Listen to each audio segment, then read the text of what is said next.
Hello friends, welcome to market updates by Aaji. आज हम बात करते हैं एक ऐसी कंपनी के बारे में जो मोटर्स व्हीकल्स वगैरह का कामकाज करती है। और किस तरीके का कामकाज है ये किसी को बताने की ज़रूरत नहीं है और ना ही ये अपने पहचान की मोहताज है ये कंपनी। हम बात करते हैं टाटा मोटर्स के बारे में। तो टाटा मोटर्स टाटा ग्रुप की कंपनी है ये।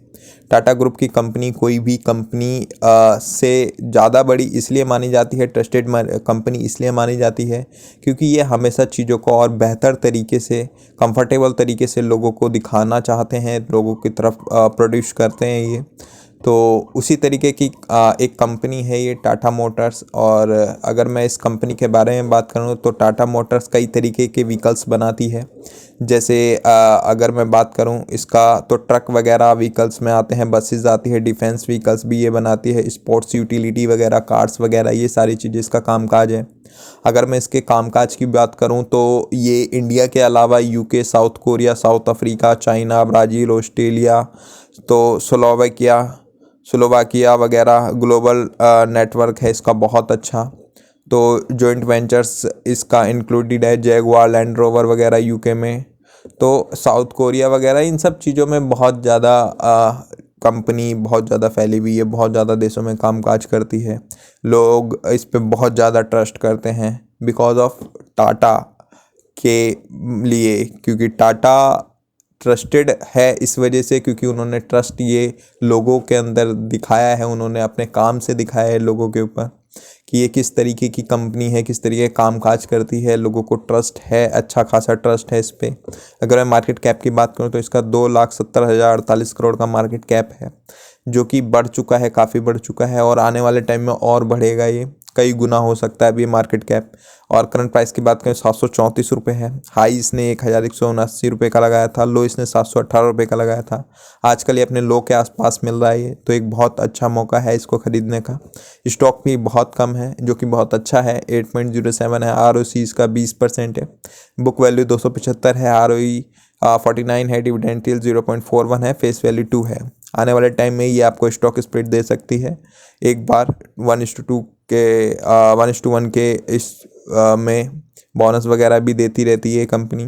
तो 1:1 या 1:2 के अकॉर्डिंग ये आपको स्टॉक स्प्लिट या बोनस वगैरह भी दे सकती है।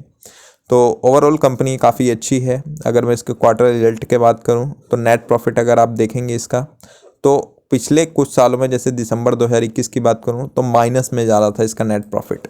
और आज अगर मैं बात करूं सिर्फ 2 साल के अंदर, तो सितंबर 2024 की अगर मैं बात करता हूं तो 3,450 करोड़ है।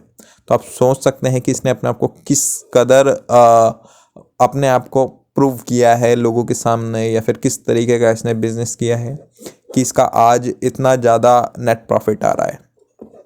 अगर मैं इसके प्रॉफिट एंड लॉस की बात करता हूं तो मार्च 2024 में 59,538 करोड़ का ओपन प्रॉफिट है। अगर मैं नेट प्रॉफिट की बात करूँ 31,807 रुपये का सिर्फ नेट प्रॉफिट है। अगर पहले के मुकाबले देखोगे तो दुगने से भी ज़्यादा है ये। तो आप सोच सकते हैं इस कंपनी ने किस तरीके से बिजनेस किया है पिछले कुछ सालों में। अगर मैं इसके कंपाउंड प्रॉफिट ग्रोथ की बात करूँ, पिछले 10 साल में इसने 8% का कंपाउंड ग्रोथ दिया है, 5 साल में 93%, जो कि एक बहुत बड़ी बात होती है। 3 साल में 128%, जो एक प्रॉफिट ग्रोथ करना, इतने बहुत कम कंपनीज होती हैं जो इतना ज़्यादा प्रॉफिट निकाल के दे सकती हैं ग्रोथ में। अगर मैं CAGR की बात करूँ तो पिछले 10 साल में इसने 4% के CAGR से पैसा कंपाउंड किया है, जो कि बहुत बेकार है क्योंकि पिछले 10 साल में लोगों को इतना ज़्यादा वो नहीं था। पिछले कुछ ही सालों में इतना ज़्यादा ग्रो हुई है ये कंपनी। पिछले 5 साल में 32% का रिटर्न दिया है, जो कि बहुत ज़्यादा अच्छा है। 3 साल में 15%, जो कि ठीक ठाक है। पिछले 1 साल में माइनस में है कंपनी, उसके भी कई सारे रीजंस हैं, बट आने वाले टाइम में ये और बेटर करेगी क्योंकि इसने अपने आप को और ज़्यादा इम्प्रूव किए हैं, कई सारी चीज़ें चेंजेस की हैं, कई सारे नई चीज़ें लेकर आई है ये कंपनी। तो पिछला साल इसका कुछ ज़्यादा अच्छा नहीं रहा है चीज़ों को लेकर, मार्केट को लेकर, और भी बहुत सारी चीज़ें हैं। अगर मैं इसके बैलेंस शीट की बात करूँ, टोटल लाइबिलिटीज़ इसकी 3,90,656 करोड़ की हो चुकी हैं। टोटल एसेट्स की बात करूँ तो एसेट्स के पास काफ़ी ठीक ठाक हैं, जो कभी भी अपनी लाइबिलिटीज़ चुका सकती है, तो लाइबिलिटीज़ को लेकर इतने कोई परेशानी वाली बात नहीं है इसका।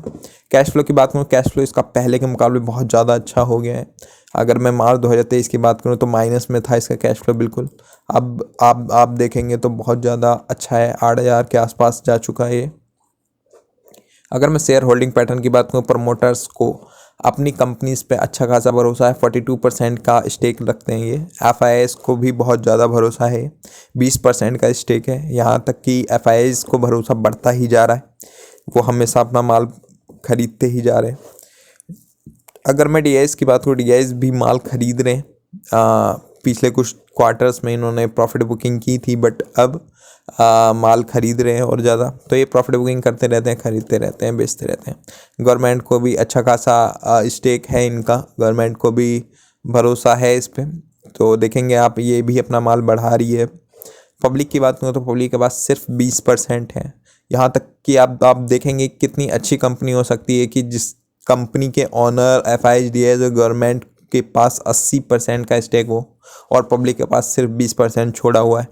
तो आप देख सकते हैं कंपनी ओवरऑल कितनी अच्छी है, किस तरीके का कामकाज करती है, और आने वाले टाइम में इसका बिजनेस और बढ़ेगा ही, घटेगा नहीं, क्योंकि ये इकलौती ऐसी कंपनी है जो इस तरीके के कामकाज कर रही है, ट्रस्टेड कंपनी है ये।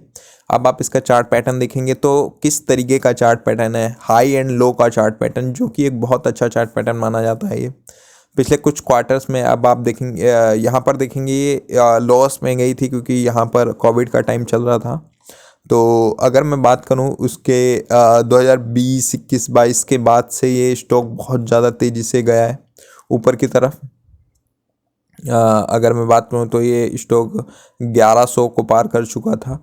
आजकल ये स्टॉक लो में चल रहा है। ये जब इतना अच्छा खासा स्टॉक चल चुका होता है तो ऑफकोर्स ये थोड़ी प्रॉफिट बुकिंग तो आती है। ओवरऑल मार्केट भी नेगेटिव में चल रही है अभी, तो अब ओवरऑल प्रॉफिट बुकिंग जब हो रही है तो ऐसा नहीं है कि हमेशा गिरता ही रहेगा। जब प्रॉफिट बुकिंग ख़त्म होगी ये अपने लो पे आएगा।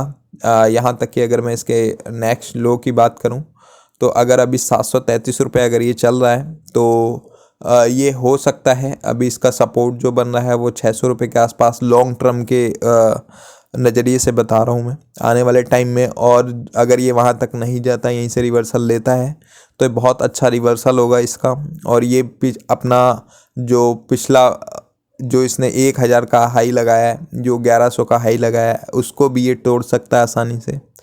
तो आने वाले टाइम में इसका ग्रोथिंग पीरियड है और ये बहुत अच्छा कर सकती है कंपनी, और अपने आप को प्रूव भी करती है जब इसको ज़रूरत पड़ती है।